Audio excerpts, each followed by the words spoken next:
especially after last game, him playing so well and still not being able to make the one base work. Yeah. I can almost guarantee we're going to see a fast expand from CrunCher. So my guess is we're going to see him creep the Merc camp into the fast expand. And so the question again is going to be being able to pull this mercenary camp. So one thing I want to look out for in the first 3 or 4 minutes is with TeRRoR's Acolyte Scout, is he able to disrupt the Golem pull when CrunCher is going for that Merc camp creep right from the start? Because I would bet money that that CrunCher is going to go for that Merc camp into a fast expand. Yeah, there's many ways you can do it. You can pull the small camp up there sometimes.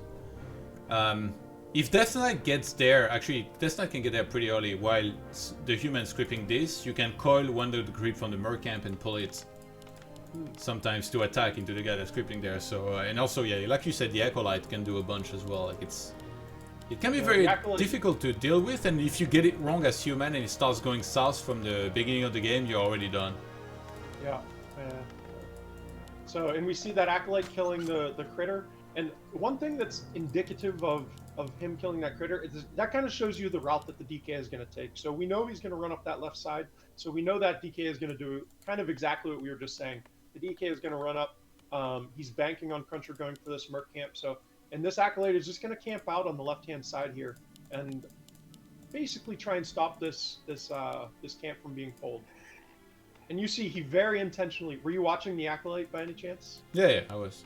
He very intentionally kind of stepped that Acolyte like 2, 3, 4 steps forward into that exact little spot. So TeRRoR knows what that tells me is he knows exactly what he's doing in terms of trying to get this, trying to make this creep camp as difficult as possible for CrunCher.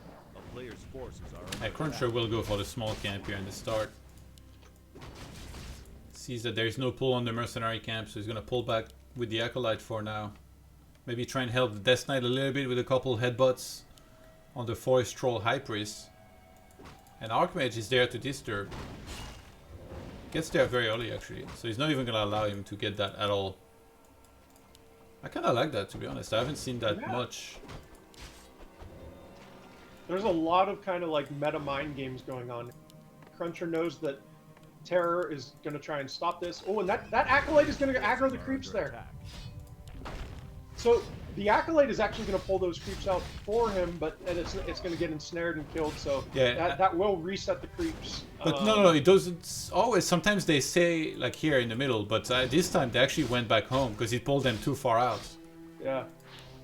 Yeah, I've actually seen before where they pull them out a little bit and then the rally creeps get grabbed by the... He shouldn't have kept on running with the Acolyte. If he stayed there, I think the creeps would just kind of stay in between.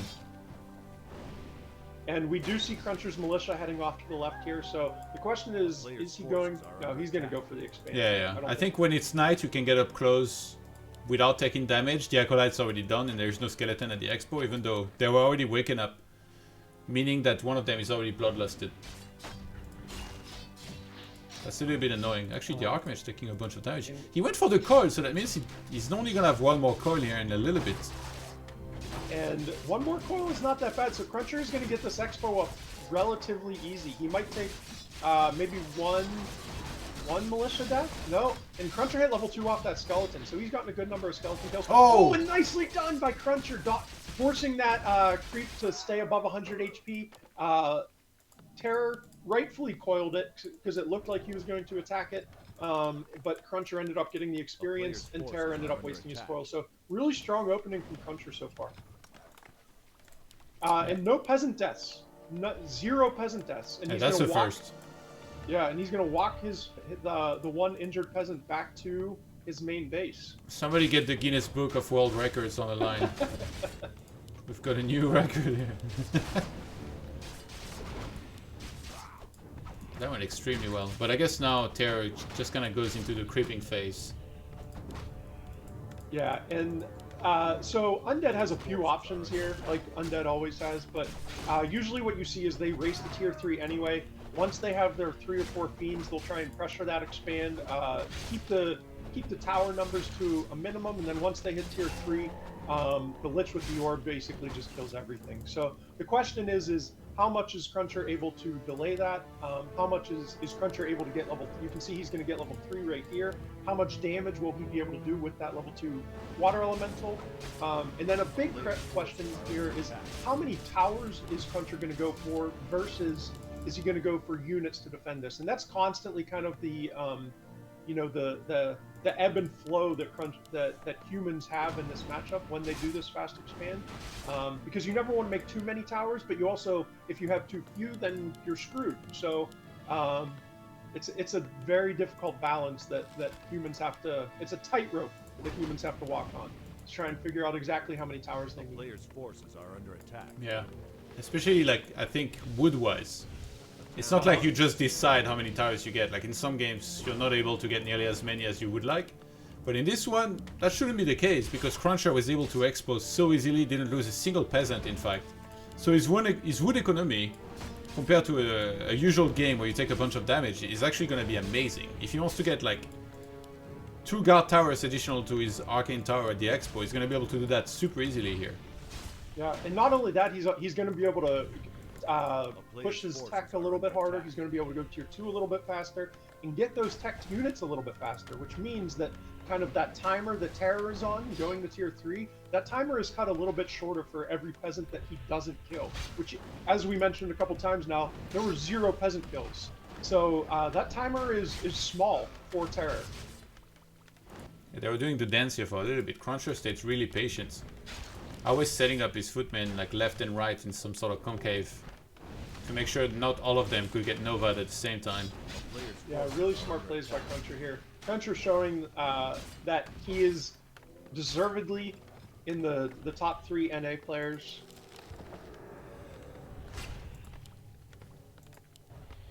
I think he's the best NA player, to be honest. I think so too. I mean, there's arguments for Hitman being number 1 or number 2, but it's very close. They're both very close in skill. I love how he just used the sentry ward in front of TeRRoR, who can't do anything about it. Like he has no dust nearby. Yeah, he's only going for a second arcane tower. TeRRoR actually canceled CrunCher's clarity there, which you never want that to happen as the human player. The Lich took a couple unwarranted arcane tower hits there, kind of reducing his mana. He would have a Nova right now if he hadn't taken those 3 or 4 arcane tower hits, but as it stands, he's sitting at about 100 mana. He needs that 125 mark to do that Nova to essentially get another footman kill. I like how he's attacking the statue, the one thing that actually takes damage here that the Death Knight won't be able to heal. Yeah, and we've got a 3rd statue on the way. Yeah, essentially the damage done to those fiends is just going to be healed up by the statue. And if you do any significant damage to a fiend, it ends up just taking a coil to heal it back up. So double Sanctum! Yeah, double Sanctum and staying tier 2. So we're not seeing tier 3. I expect to see, if you remember the like old school 2006 era, 2006, 2007, the main human strategy actually used to be like mass breakers against undead, just because it's the only unit that couldn't be nuked. So I wouldn't be surprised if we saw some like rifle breaker play here. Yeah, I'm not sure why the double Arcane Sanctum. Usually with just 1 you're fine, but he's on 51 supply, by the way. This is unacceptable. And there is a trapped peasant terrible. Next to the blacksmith. Oh, that's the one. And with an expo, that's the difference between 14 gold a second versus 20 gold a second. That's massive. That is significant. 6 gold per second really adds up quickly. Don't worry, by the way, if you hear me sneeze or something, I muted myself for the stream, but I don't have a hotkey for Discord, so sadly you have to hear it. That's okay. I got a surround. Alright, here we go. Oh, nice surround. Oh, and the statue kill. So, something I'm sure you can testify to is when you're trying to hold this, you basically just put your water elementals on those statues, and the water elementals are just forcing those statues to move. Hey, you almost dispelled the sentry ward. Oh, that was really funny, actually. But the idea behind putting your water elementals on those statues is if those statues are moving to kite the damage from the water elementals, that means they're not doing healing. And if they're staying put and healing, then they're taking damage from the water elementals. So TeRRoR decides to morph those statues into destroyers and eat those 2 water elementals. And CrunCher's timing with these rifles cannot be better. Rifles being the natural counter to these destroyers. And we see CrunCher pulling in 4 militia even. I actually like that he's doing this because he does have some excess wood right now too. And even if those militia don't do a ton of damage, which they really won't do, they do soak up some damage from the undead army. Yeah, so he pushed him back. I don't know what the spirit tower on the other side is all about. I think he was getting like worried about some sort of counterattack from something. Oh, that is, yeah, that's interesting.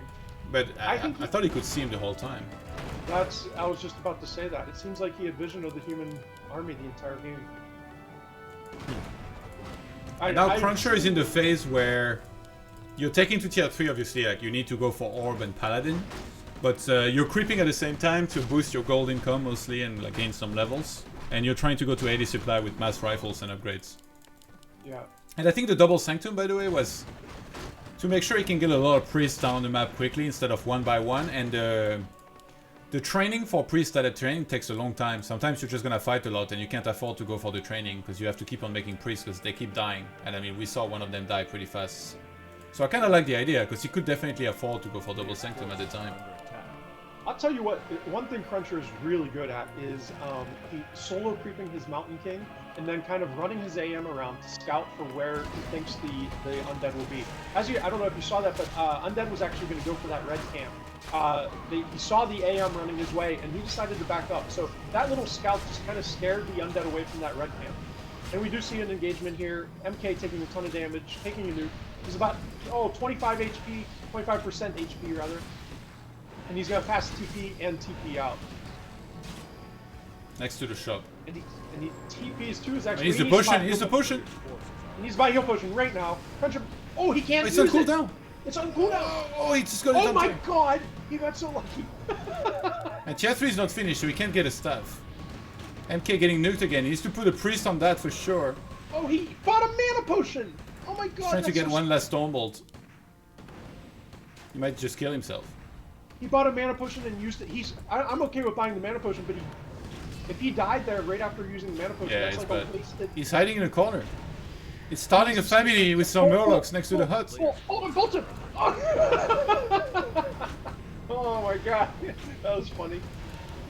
It's right in the bolt of the coil.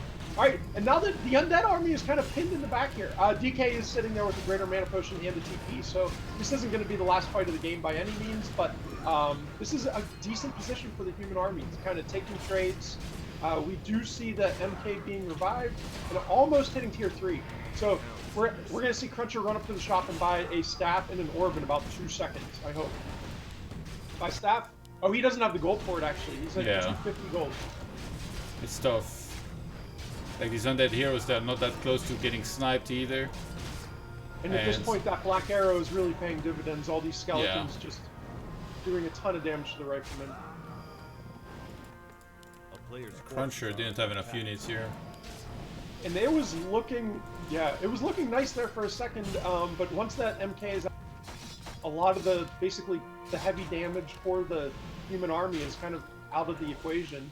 And it makes the game very hard for the human player. And CrunCher's going to just call GG.